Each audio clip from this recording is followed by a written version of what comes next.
A day earlier, Albura Leyte Mayor Rolando Espinoza Sr. replied to Philippine National Police Chief Ronald De La Rosa that it was okay to kill his son if he resisted arrest. But today, after 6 men were killed in the family compound in Barangay Binolo and after he coming back to undergo a process by the Philippine National Police Criminal Investigation and Detection Group in Camp Crame where he executed his affidavit. The emotional father appealed to his son to surrender. In the report, translated from Cebuano, Mayor Espinoza said, "Son, if you seen me on TV now, please, it's enough. We better surrender now and I promise you, our President and our Chief P&P Director, General Ronald De La Rosa will help us. You can expect that when you surrender, they'll help you." According to the Bureau of Immigration, Kerwin Espinoza left the country a few days before President Rodrigo Duterte took his oath on June 30th, and that there were no records showing that he has already returned since then. Nevertheless, some sources from the immigration said that he flew to Kuala Lumpur, Malaysia on June 21st via Cebu Pacific Flight 5J501. Plug-and-play records show that Kerwin Espinoza, who was dubbed in the drug industry as Boss K, was arrested on March 5, 2015 in Enormac City, also in Leyte during an anti-legal operation. But for some unknown reasons, he was released. On April 11, 2011, he reportedly shot a local official named Andres Tortago Jr. and was charged of frustrated murder. According to P&P General Ronald De La Rosa, that Kerwin Espinoza belongs to our category as Level 3, meaning he is at the highest level.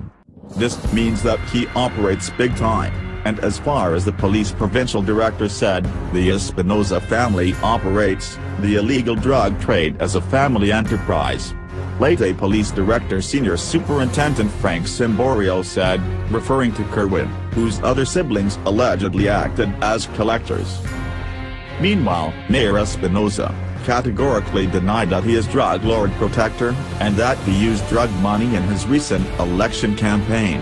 He remains a free man because no arrest warrant was issued against him. Nevertheless, the crying father promised to Bato De La Rosa that he will help the government in its intensified fight against illegal drugs. Neighbors and relatives of Albura Mayor Rolando Espinoza Sr. in Capodromo, Cebu said he were shocked and hurt when they learned of his and his son Kerwin's alleged involvement in the illegal drug trade. They described the Espinozas as friendly, kind, and God-fearing. According to Emma, Espinoza's sister-in-law, Espinoza and his siblings grew up in Albura, Leyte, where his parents have properties. They come to Cebu often, where they also have an ancestral home in Hippodromo. Espinoza was seen in Hippodromo by relatives and neighbors last year. Emma said, "It was hard to believe that Espinoza is supposedly involved in such illegal activities, especially since Espinoza's campaign pitch during the election was on eradicating illegal drugs." She and some other relatives went to Leyte to help his campaign. Emma and her husband, Ramon Jr., Espinoza's brother, stay at the family's ancestral home in Cebu. They are praying that the father and son will be able to brave the storm. They asked President Rodrigo Duterte to be fair and ensure due process.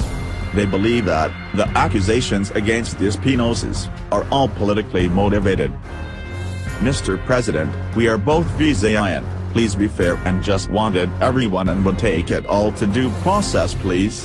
I just ask and begging you, Mr. President, you are a father also, maybe there still mercy remains in our hearts of our children." Mayor Rolando Espinoza Sr. habang nakikiusap sa kanyang anak na si Kerwin na sumuko na sa mga otoridad. Dong, kung makita ko mo karos TV, nagadto sa kugmayo, surrender na lang ta. Surrender na lang. E total, tabangan ta sa ato presidente. O sa ato ang Chief of Staff, General Ronald De La Rosa. Akong pasalig, kung surrender ka, tabangan ka nila. Salamat. Sinabi nga yan ni Espinosa, itong pakiusap na ito matapos niya magbigay ng sinumpaang salaysay sa CIDG kaugnay sa nalalaman niya sa operasyon ng droga sa kanilang lugar. Sa kanyang judicial affidavit, inamin niya na sangkot nga sa droga ang kanyang anak pero pinabulaanan niya na isa siyang drug dealer at drug protector. Kung hindi man daw agad na sinuplong ang anak, ito'y dahil sa kanyang pagmamahal dito. We are denying never has Mayor Espinosa engaged himself in drugs. He's not a drug protector, he's not a drug lord or anything. There is no evidence whatsoever, he has no case whatsoever na linking him to drugs. If indeed nadamay lang siya sa mga nangyari, yung mga ginawa ng anak niya. Alam mo na yung isa sa mga mahal mo sa buhay, nasa droga. Hindi mo agad, hindi ka agad gumawa ng paraan para maputol yun. I think that is wrong. Sir, gano'n nakatagal? Hindi naman sinabi sa akin ni Mayor kung gaano katagal. So hindi ba ibig sabihin yung maling pagmamahal na tinutukoy nyo ay ang pagprotekta rin sa isang drug lord?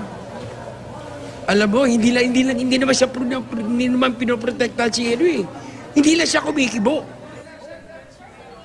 Pinabulaanan ng kampo ni Espinosa na may kinalaman siya sa nangyaring engkwentro sa kanyang tahanan kaninang madaling araw. July 22 para umalis sa Leyte si Espinosa matapos umanong makatanggap ng death threat mula sa isang pulis sa kanilang bayan. Nang tanungin ko naman kung willing siyang magpa-drug test, handa raw siya. Pero ayon sa kanyang abogado, kailangan pang kumuha ng medical authorization mula sa kanyang doktor dahil marami siyang mga iniinom na gamot sa ngayon. Siya na po siya. Sir, are you willing to take a drug test? To undergo drug test, sir? Sir, are you willing? Please, sir. Sir, please. Willing. Samantala, Vicky ay hindi raw muna siya uuwi sa Leyte dahil nga meron pa siya mga death threats na natatanggap hanggang sa kasalukuyan. Nananatili siya sa isang safe house sa ngayon. Sinabi rin sa atin na wala pang kaso na inihahain o ihahain pa laban sa kanya hanggang sa ngayon, kaya hindi pa siya pwedeng i-detain ng pulisya. Ito po ay naganap doon malapit sa bahay po ni Mayor Ronaldo Espinosa sa Sitio Tinago 2, Barangay Binolho, Albuera, Leyte, 5:30 in the morning. So yung pong inkwentro sa pagitan po ng suspected members ng Espinosa Group at ng ating po mga puwersa ng pulisya ay nagresulta po ng pagkamatay ng 6 doon po sa nainkwentro ng ating mga pulis. At meron pong as of now ang na-report sa atin may 13 na assorted high-powered firearms na na-recover doon sa compound at meron rin 4 na caliber 45 na pistola at rifle grenades. Ito po yung nakuha. Kasalukuyan ho dahil nagsasagawa pa ho sila ng clearing operations.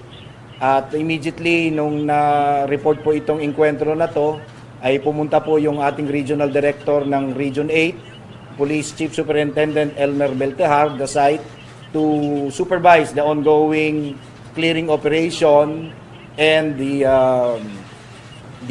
processing of the crime scene. So together with the SOCO team from the regional office, ay ito po ngayon ay pinoproseso yung compound o area na believed to be house owned by Mayor Espinosa of Albuera, Leyte.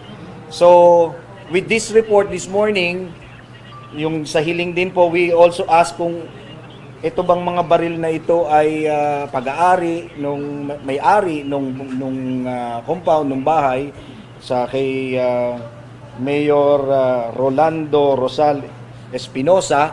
At tama po yun, sa record po natin sa Firearm Explosive Office, binigay po sa atin ni Police Senior Superintendent Cesar Hawthorne Binag, ang hepe ng FEO, na meron nga pong baril na pag-aari si Mayor Espinosa at yun din po yung address kung saan po nagkaroon ng inkwentro. Ayon sa record sa FEO, meron po siyang isang shotgun na pag-aari ni Mayor, na ito po ay valid pa rin yung registration ng kanyang baril, at meron din ho siyang 2 pistola, 2 Glock pistol, isang 9mm, isang 40 caliber na expired na po yung kanyang firearms registration.